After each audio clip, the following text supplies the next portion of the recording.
Hey friends, it's Michelle from Little Farm in the Valley. So this week the dandelions are in full bloom. So we are in a race against time to see how many dandelions we can pick before they go to seed. Now you may be wondering what in the world we are up to with these dandelions. Most people think dandelions are just an invasive weed, and a lot of people take huge measures to spray them and to make sure they don't have dandelions in their yard. Well, I used to feel that way until I started learning about the benefits of dandelion. And the funny thing is, it's not just the flower, it's the root, it's also the green part of the dandelion, the leaves. Everything is beneficial actually. So what we're picking today are the flower heads. And what we're going to do with them is we are going to make a jelly that we make every spring. And then I'm going to try something new this year, and I'm going to make a tincture out of the dandelion flowers. Maybe someday I will also try a dandelion root tincture, but I actually haven't found a recipe that I like yet to try, so we'll see. And then of course the green part of the whole dandelion plant can also be eaten as a salad green.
So I'm back here at the house, and you want to deal with these dandelion flowers as soon as you can because the flower will slowly start to close and wilt.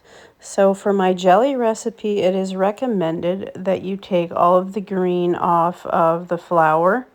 Otherwise, your jelly will be bitter. Now, I have never experienced my jelly actually being bitter, and I don't do the greatest job at getting all the green off because I'm usually in a hurry. So I just take a little scissors and snip off a little piece of that green, and I just do it just because the recipe says, but as you can see, there's definitely still some green. But I have never actually had my jelly turn out bitter. One of our favorite Sunday afternoon treats is going on in the ice cream maker as I am trying to deal with these flower petals. So I'm trying to get them out of the way so we can enjoy the rest of our afternoon on the farm. So it seems like it would take a long time, but it actually only took me about a half hour. And now I'm going to put them in quart jars and pack them loosely. And what I'm going to do is I'm going to brew some water just as if I were making a tea, and I'm going to pour it over my dandelion flowers. Now, if you have a super busy spring and summer and you just can't see yourself having time to do this, you can actually freeze the tea for months and take it out whenever you are ready to make dandelion flowers. And I feel like if I don't have enough with this batch, with these two batches, I might just pick some more dandelions if I have the time and just throw the tea in the freezer and make more jelly when life is a little bit less busy than it is in the spring. So I actually ended up just putting the tea in the refrigerator overnight. Now you can refrigerate it for probably up to 3 days and it'll still be good for making jelly. But if it goes past the 3-day mark, you probably want to have it in the freezer. Strain the flowers off really well and put it in the freezer. Now the recipe that I am using is just from Pinterest. So if you go on Google or Pinterest and search for dandelion jelly, you will more than likely find a lot of recipes, and most of them that I have seen are very similar. So if you are interested in making this jelly, you will probably very easily find it if you search for it online. So we are going to just enjoy the rest of our Sunday afternoon on the farm, and then tomorrow we are going to make our dandelion jelly.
So today I'm getting ready to make my dandelion jelly. So I have my dandelion tea that I made.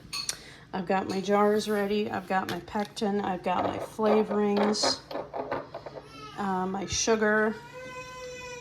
I've got my water bath canner ready to process them. I have a lot going on in my kitchen today. I'm actually boiling my dish rags with some washing soda and a little bit of powder detergent. I do this every now and then when they start smelling bad, and this helps tremendously. So now I'm going to strain the flowers off of the tea, so I'm just left with the liquid. I'm going to press these flowers out as well as I possibly can. I'm going to use a spoon, and then once I have them quite dry, I'm going to press out the last of the juice with my hands, because I don't want to waste any of this hard work of picking the dandelions.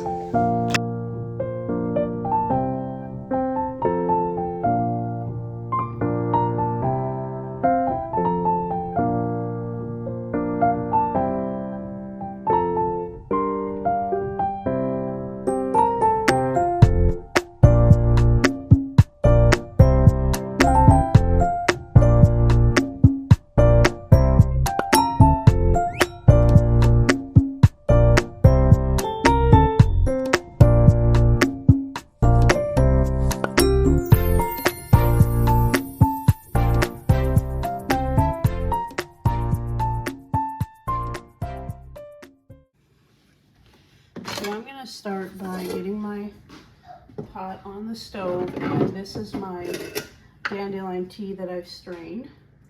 So I'm going to add that to the pot. I'm also going to add a couple tablespoons of real lemon juice and a package of pectin.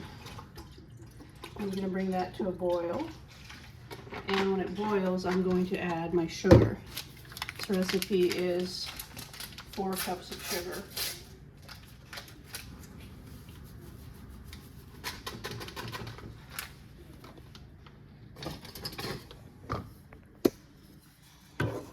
So now I'm just going to let this come to a boil.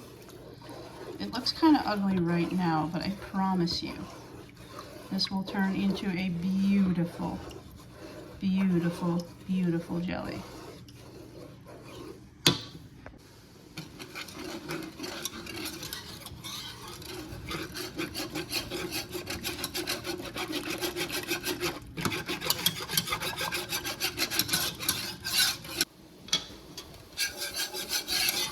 So now that this is boiling, I'm going to go ahead and add my sugar.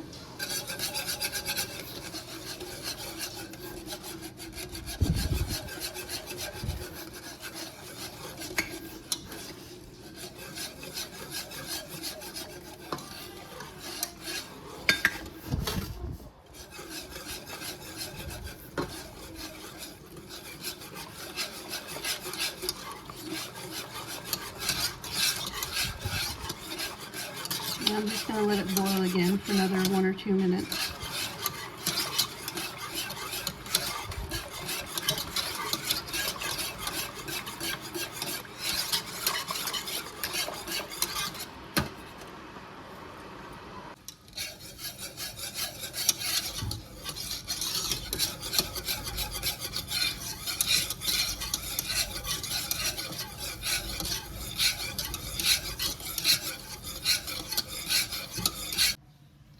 So now I've taken it off the heat, and I'm going to add a couple drops of lavender.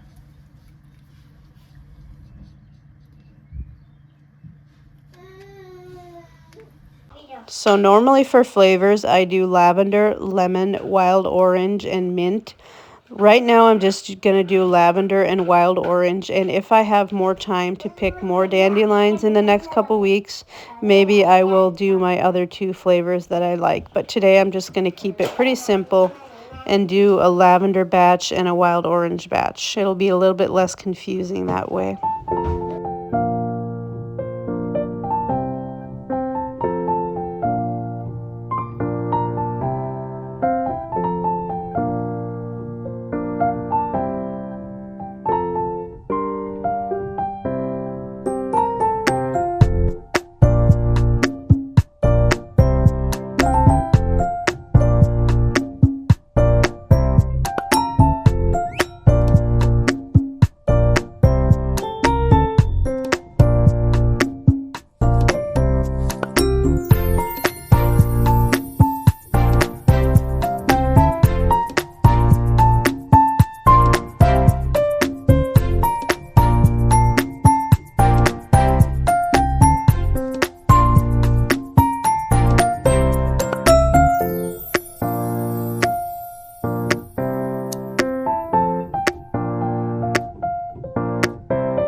So as this is starting to come to a boil, I'm going to get the first batch in the canner and process it for 10 minutes, just in the water bath canner.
I had a little bit of the jelly.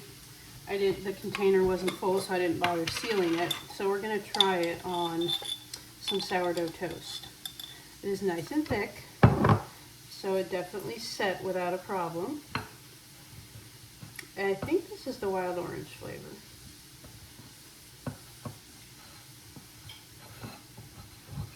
Let's see how this is.